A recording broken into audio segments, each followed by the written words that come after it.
Imagine this. You take $20,000 out of your retirement account for a trip with the grandkids, and the IRS treats it like you earned over $30,000. Your tax bill jumps, your Medicare premiums go up, and it keeps haunting you for years. In the next 15 minutes, you'll see exactly how to avoid that and which accounts to pull from first so you keep more of your money, not Uncle Sam. Let's walk through this together, step by step.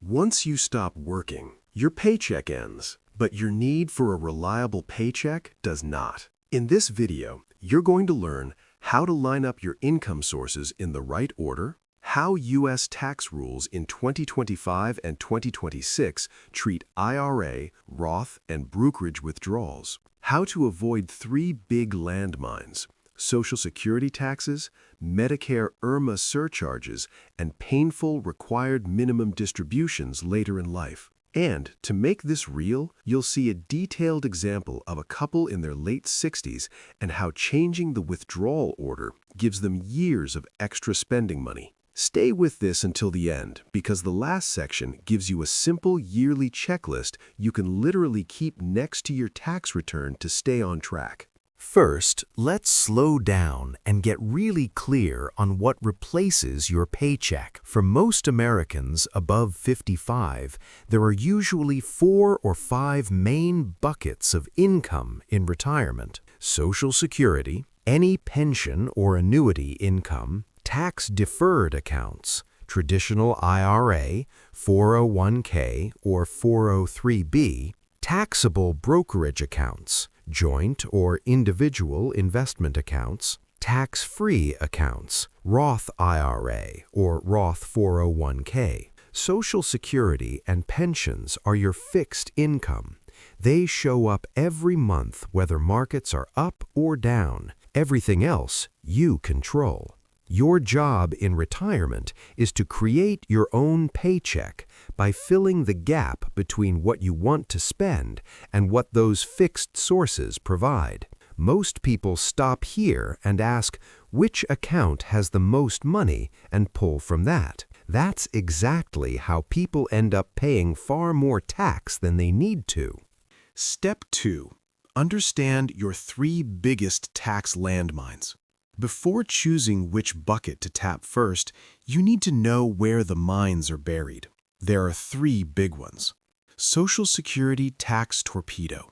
In the U.S., Social Security can be 0%, 50%, or up to 85% taxable at the federal level, depending on your combined income.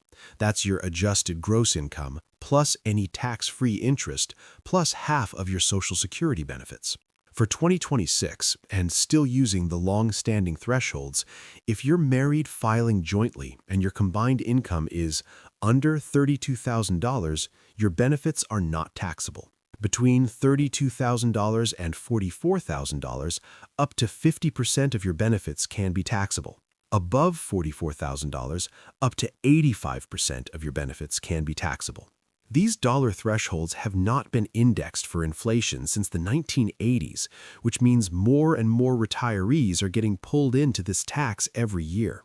That's why a small extra IRA withdrawal, say $2,000, can suddenly make an extra chunk of your Social Security taxable and feel like your tax rate just doubled.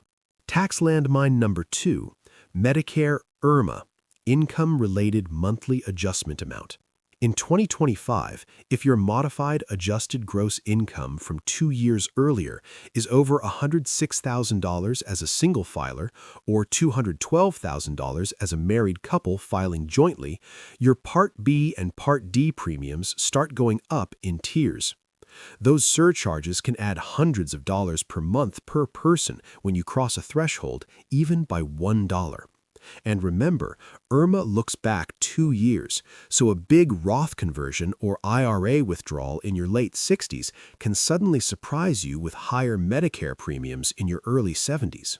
Finally, required minimum distributions. Starting in your early 70s, age depends on birth year, the IRS forces you to pull money out of traditional IRAs and 401ks each year, and those withdrawals are taxed as ordinary income. The more you have in tax-deferred accounts when RMDs start, the bigger the forced withdrawals, and the easier it is to trigger the Social Security tax torpedo and IRMAA all at once. In a minute, you'll see how one couple uses their 60s to shrink those future RMDs and smooth out their taxes for life. Step 3. Know your tax buckets. In plain English, let's quickly translate the tax code into everyday language so you can see why order matters. Taxable brokerage accounts. When you sell investments here, you mostly pay long-term capital gains on the growth, often at 0%, 15%, or 20%, depending on your overall income. In 2025, married couples filing jointly can have up to about $96,700 of long-term capital gains and qualified dividends taxed at 0% if their other income is low enough. Tax-deferred accounts, traditional IRA, 401k. Every dollar that comes out is taxed like salary, ordinary income. In 2025, for married couples filing jointly, that 12% bracket runs from $23,851 up to $96,950 of taxable income, and the 22% bracket goes from $96,951 up to $206,700. Tax-free accounts, Roth IRA, Roth 401k. If you've met the age and 5-year rule, qualified withdrawals are completely tax-free and don't count in the Social Security Combined Income Formula or IRMAA calculations. Now think about this. $1 from your IRA might push you into a higher tax bracket, increase how much of your Social Security is taxable, and move you closer to an IRMAA tier, while a similar dollar from your Roth might do none of that. So the question isn't just, where is the money? It's, which dollar does the least damage when I pull it out? Step 4. The general withdrawal order that usually wins. Every situation is unique, but most U.S. retirees above 55 with multiple account types will benefit from a version of this order. 1. Use taxable brokerage and cash first in a smart way.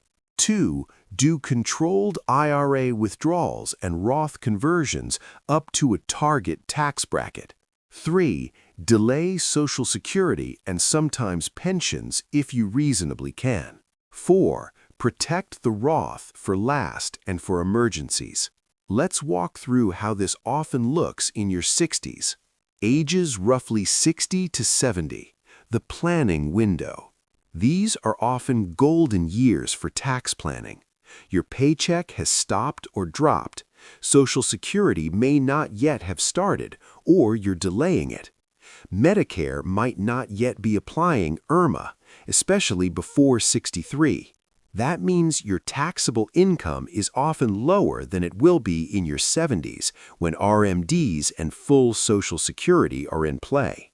In these years, a common pattern is cover your living expenses first from your taxable brokerage and any cash savings. Add just enough traditional IRA or 401k withdrawals or Roth conversions to fill up a low bracket, often the 12% or part of the 22% bracket.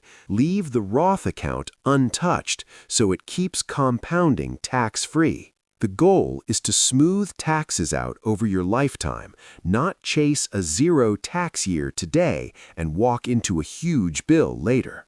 In a moment, you'll see a concrete example where this approach means the same couple ends up with hundreds of thousands more after tax over their retirement. Tom and Linda, 67 and 65, a married couple in the U.S., recently retired. Here's their picture. They want to spend $90,000 per year after tax. They have no pension. Based on their work history, if they claim Social Security now, they'd get a combined $48,000 per year. If Tom waits until 70, his benefit would be much higher. They've saved $500,000 in a taxable brokerage account, $700,000 in traditional IRAs and 401ks, $300,000 in Roth IRAs. They're healthy, expect to live well into their 80s, and like the idea of leaving something behind for their kids. Phase 1. Early retirement before full Social Security. Suppose Tom delays Social Security to age 70 and Linda to her full retirement age. That means for the first few years, all of their income must come from savings. Here's a tax-smart way they might structure it.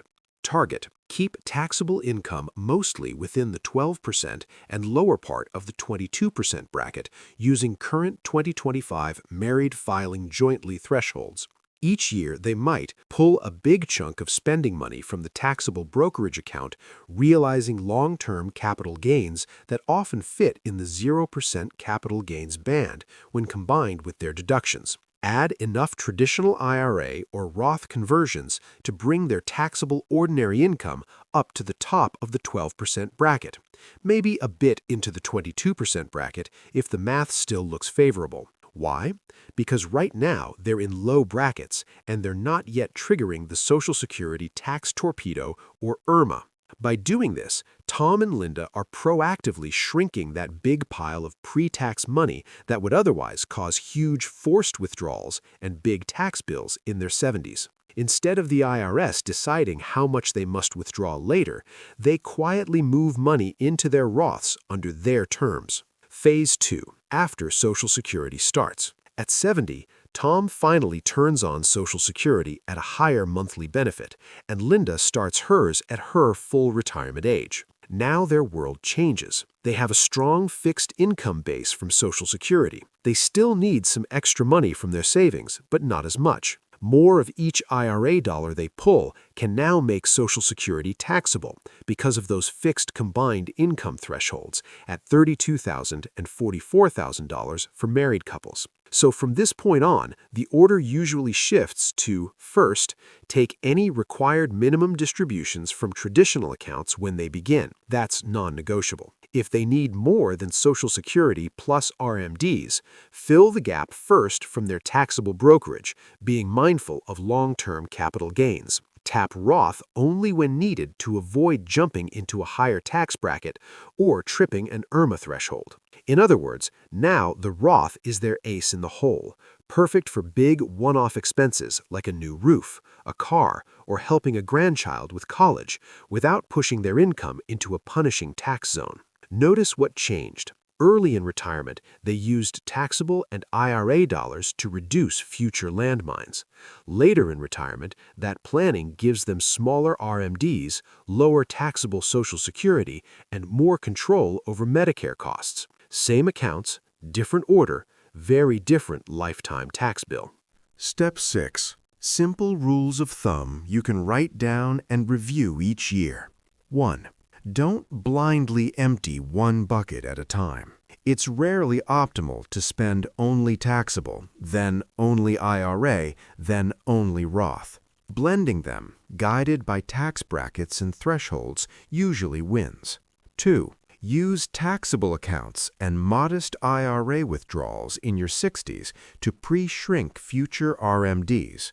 If you can, fill up the 12% bracket and only carefully dip into the 22% bracket using today's 2025 thresholds instead of doing nothing and being forced into higher brackets later. 3. Know the Social Security tax thresholds and watch your combined income.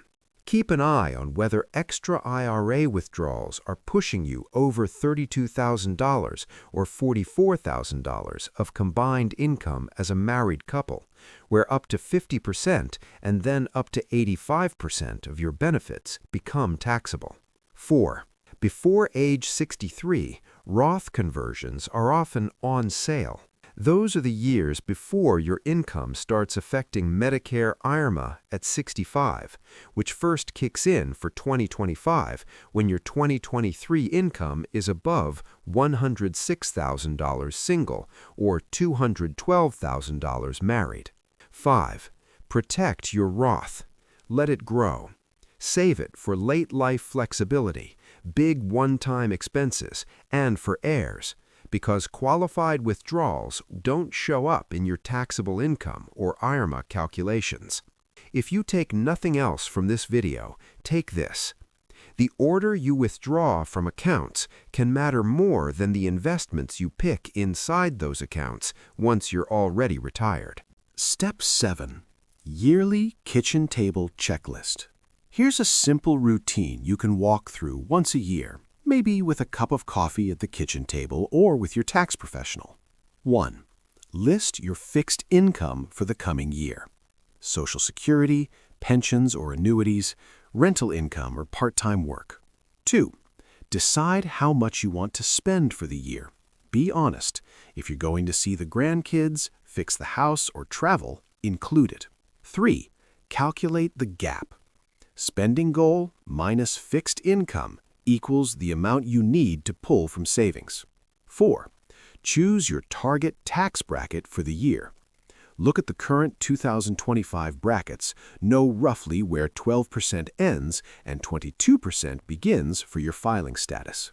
5. Fill that gap in this order most years. Enough IRA withdrawals or Roth conversions to fill your chosen bracket without triggering more Social Security tax than necessary or crossing an IRMAA line. The rest from your taxable brokerage, trying to keep most gains in the 0% long-term capital gains range when possible. Only tap Roth if needed to avoid higher brackets or big jumps in Medicare premiums. 6. Recheck mid-year if something big changes. A property sale, inheritance, or large one-time medical bill can all change the optimal mix. And yes, this sounds like a lot, but once you do it a couple of years in a row, it becomes a rhythm, just like checking your paycheck used to be. Pulling funds in the right order in retirement is like planting stepping stones across a river. If you rush and jump to the wrong rock, you might get soaked. But if you place each step with care, you can cross safely and even enjoy the view. You've seen how different accounts are taxed very differently. Social Security taxes and Medicare IRMAA can quietly eat into your income if you're not watching the thresholds. Using your 60s wisely, especially with taxable accounts and controlled IRA withdrawals, can make your 70s and 80s far more comfortable. This video is education, not personal tax or legal advice. The exact right order for you depends on your health, state taxes, whether you're single or married, and how much you've already saved. Consider taking what you learned here and walking through it with a qualified tax professional or fiduciary financial planner who understands retirement income planning. If you'd like, share in the comments what mix of accounts you have: tax-deferred, Roth, and taxable, and a future video can walk through withdrawal examples that look more like your situation. Thank you for spending this time today. You've worked hard for your savings. Now it's about making sure your savings work hard for you.